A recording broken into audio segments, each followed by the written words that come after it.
Hello, this is Tehila, High Priestess of the Coven of the Open Mind, and this is Wicca 101 Abridged. Hail and welcome. The topic this time covers a key factor in Wicca, empowerment. At its core, the initiation system is designed to ensure that all those who join a particular coven are ready for the trials that they will face therein. Wicca is not a religion for followers, but for those who wish to be empowered to make real changes in their lives and in the world around them.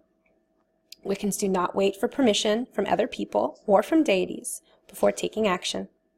So if you desire an environment where you blend into the crowd and go with the flow of things and maybe learn a lesson or two or gain a general sense of why you are a decent person at the end of the day, then maybe Wicca is not for you. See, in a Wiccan circle, all who are present are expected to give energy to the coven, to visualize appropriately, and to have the emotional and mental capacity to withstand the psychic experience that comes when many become one.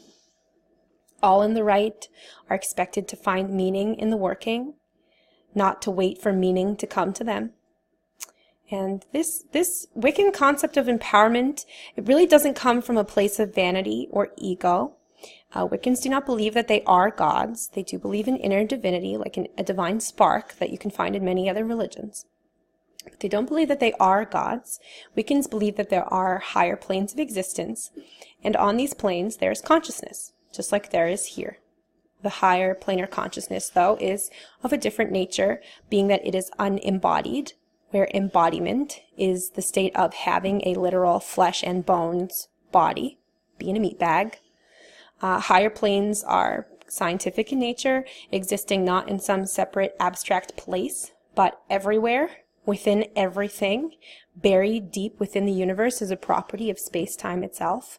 Or let this go in one ear and out the other, or as additional dimensions, which are not easy to conceptualize because they're not spatial.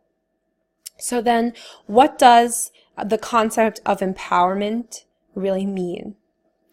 You know, it's not really a new idea to say that God helps those that help themselves, right? So for Wiccans, this often means praying to divinity, though not all believe in divinity, but it always means doing some form of ritual magic or spell work as well.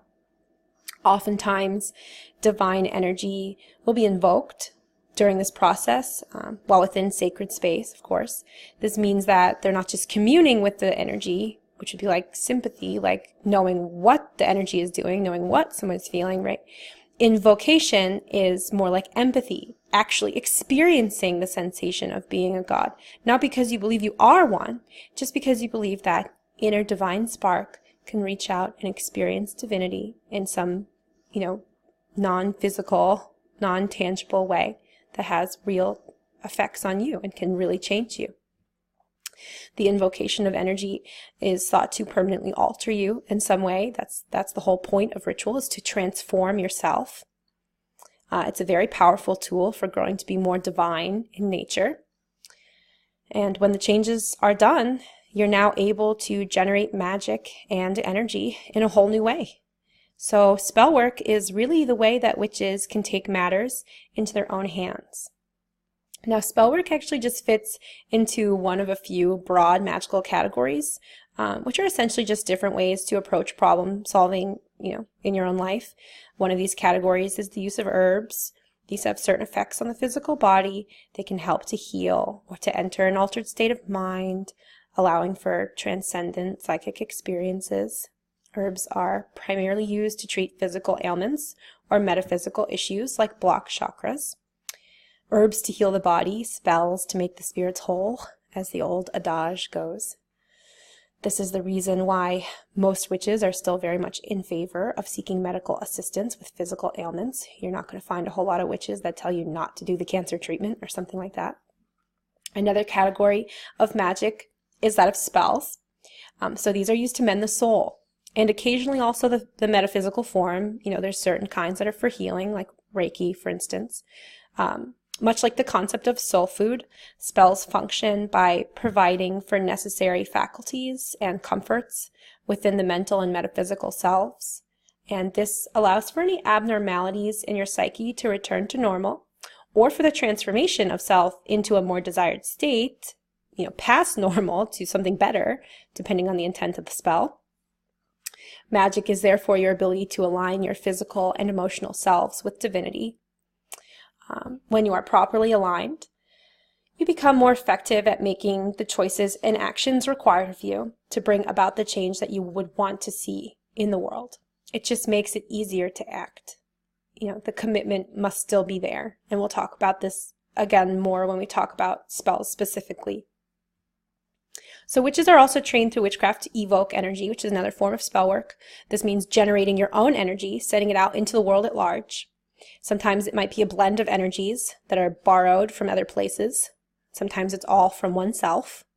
The energy is usually gathered into a big cone of power. Some spells you do in circles, some you don't have to, but in any case, it's all the similar concept where you generate the power up, and then once enough energy is generated, the circle bursts, the energy streams out in the direction of the cone, or if no cone is visualized, in every direction, and that it can go out into the universe and have some effect.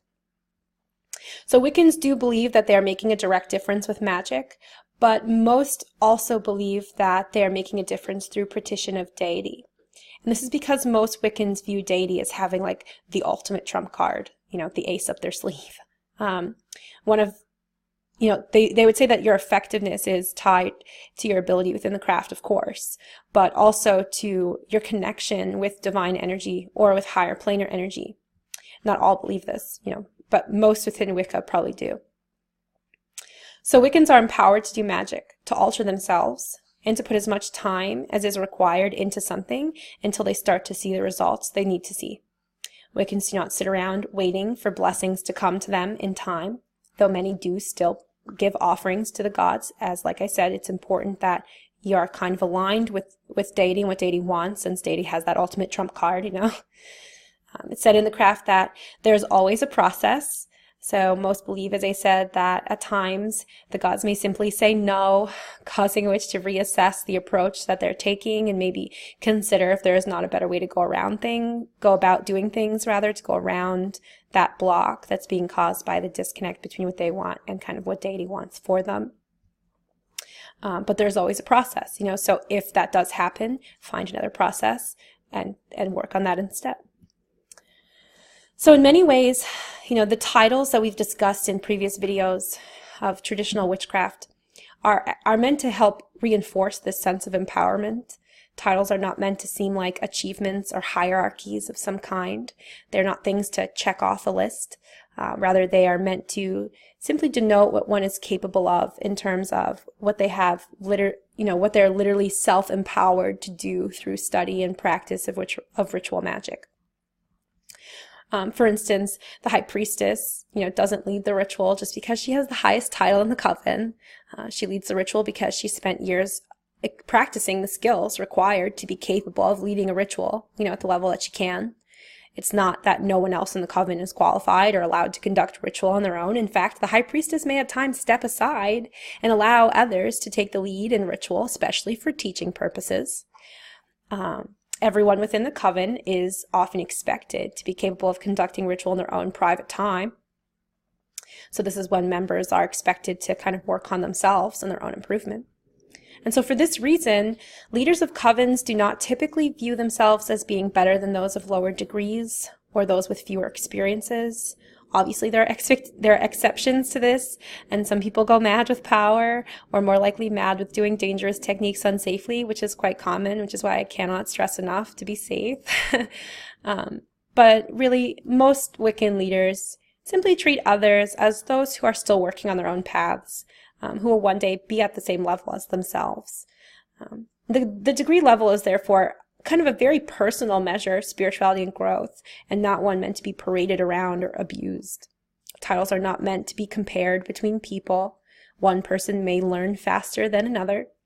That doesn't make one person better than another, just different paths, different, destinations.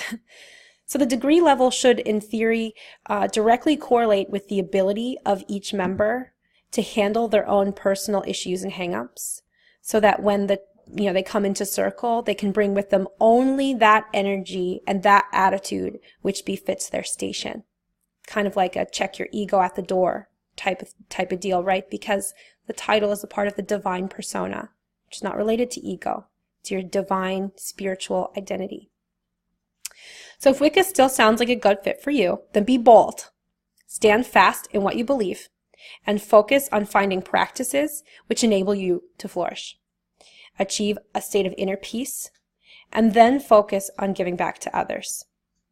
Bring with you the strong leadership and empowerment that comes from the state of being a witch. Thanks for watching Wicca 101 Abridged, and from all of us here at the Coven of the Open Mind, blessed be.